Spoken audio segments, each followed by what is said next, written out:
Tasty fruit కస్టర్డ్ని ఇంట్లోనే సింపుల్గా ఎలా చేసుకోవాలో చూద్దాము. బయట తింటే టేస్ట్ చాలా బాగుంటుంది కానీ రేట్ ఎక్కువ ఉంటుంది కదా, అందువల్ల ఎక్కువసార్లు తినలేము. మా ఇంట్లో మా కజిన్ సుష్మి చేసినప్పుడు నాకు ఈ ఫ్రూట్ కస్టర్డ్ బాగా నచ్చింది. కాకపోతే కొంచెం ప్రొసీజర్ మాడిఫై చేసి చూపిస్తాను ఇక్కడ. సో ఇంట్లో ఇవాళ ఎలా చేసుకోవాలో చూద్దాం. ముందు ఒక పాల గిన్నెలో కొంచెం నీళ్ళు వేసి తీసుకొని పాల ప్యాకెట్ ఒక 1/2 లీటర్ ప్యాకెట్ ఇలా కట్ చేసి వేసుకుంటున్నాను. మొత్తం పాలు వేసుకోవద్దు, లాస్ట్ కొన్ని పాలు ఇలా ఉంచుకోండి. ఒక 3 నుంచి 5 టేబుల్ స్పూన్ల పాలను ఒక చిన్న మిక్సింగ్ బౌల్లోకి సెపరేట్గా తీసుకోవాలి. ఇప్పుడు మనం పాలని పొయ్యి మీద పెట్టేసి సిమ్ నుంచి మీడియంలో మంటను పెట్టుకొని మరిగించుకుంటూ ఉండాలి. ఈ లోపల మిక్సింగ్ బౌల్లో తీసుకున్న వేరే పాలు ఉన్నాయి కదా, అందులోకి 2 టేబుల్ స్పూన్లు కస్టర్డ్ పౌడర్ని వేసుకోవాలి. మీకు ఈజీ అయితే ఇలా స్పూన్తో ఉండలు లేకుండా కలుపుకోండి, లేదంటే స్పూన్ పక్కన పెట్టేసి చేతివేలుతో చక్కగా కలిపేసుకొని పక్కన పెట్టుకోవాలి. ఇంకో పక్క మనకి పాలు అన్నది పొంగు స్టార్ట్ అవుతుంది. అప్పుడు ఇందులోకి మనం 2 టేబుల్ స్పూన్లు పంచదారని వేసుకోవాలి. ఎక్కువ వేసుకోవద్దు, ఎందుకంటే మిల్క్ మేడ్ కూడా ఉంటుంది కాబట్టి స్వీట్నెస్ ఎక్కువైపోతుంది. ఒకసారి గరిటెతో బాగా కలుపుకొని ఒక పొంగుని రానివ్వాలి. ఇలా పొంగు వస్తున్నప్పుడు వెంటనే మంటను తగ్గించేసుకొని సిమ్లోని పెట్టేసుకోండి. ఇక నుంచి మొత్తం అంతా కూడా మనం సిమ్లోనే చేసుకోవాలి ప్రాసెస్ అంతా. ఇప్పుడు మనం కస్టర్డ్ కలుపుకున్న పాలని ఉండలు లేకుండా ఒకసారి చేతివేలతో కలిపేసుకొని మరిగిన పాల్లోకి వేసేసుకొని గరిటెతో తిరిగి ఒకసారి బాగా కలుపుకోవాలి. ఇప్పుడు మంటని సిమ్లో పెట్టుకొని ఒక 2 నుంచి 3 నిమిషాలు పాలని చిక్కబడనివ్వాలి.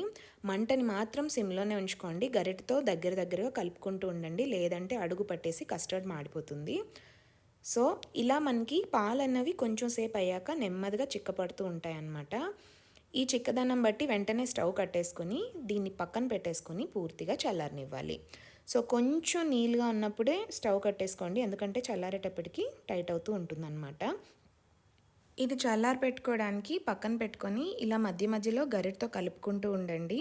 కొంచెం సేపు అయిన తర్వాత మేగడ అన్నది ఇలా పైన వస్తుంది. ఈ టేస్ట్ మనకి కస్టర్డ్లో తెలీదు, జస్ట్ గరిటెతో మధ్యలో ఇలా కలిపేసుకొని కస్టర్డ్ని పూర్తిగా చల్లారి పెట్టుకోవాలి. ఇప్పుడు మనకి కస్టర్డ్ అన్నది పూర్తిగా చల్లారిపోయిన తర్వాత ఇందులోకి నెస్లే మిల్క్ మేడ్ ఒక కంప్లీట్ టిన్ని ఇలా వేసేసుకోవాలి. ఇలా వేసేసుకొని ఒకసారి గరిటెతో బాగా కలిపేసుకోవాలి. ఇలా కలుపుకున్న తర్వాత మూత వేసేసి ఫ్రిడ్జ్లో ఒక 5 నుంచి 6 గంటలు మినిమం పెట్టుకోవాలి. తర్వాత ఇలా ఒక బౌల్లోకి తీసుకుని నచ్చిన ఫ్రూట్స్ని కట్ చేసి వేసుకొని సర్వ్ చేసుకుంటే చాలా tasty and yummy fruit custard ready అయిపోతుంది. ఇక్కడ నేను పొమోగ్రానైట్, యాపిల్, గ్రేప్స్ వేసుకున్నాను. మీకు కావాల్సిన ఫ్రూట్స్ ఇంకా నచ్చితే వేసుకోవచ్చు. మినిమం ఈ 3 ఫ్రూట్స్ ఉంటే కస్టర్డ్ టేస్ట్ అనేది అదిరిపోతుంది అనమాట. సో అంతే, ఇలా ఈజీగా ఫ్రూట్ కస్టర్డ్ని ఇంట్లో చేసుకొని మీకు ఎలా వచ్చిందో నాకు మర్చిపోకుండా కామెంట్ బాక్స్లో అయితే తప్పకుండా తెలియచేయండి.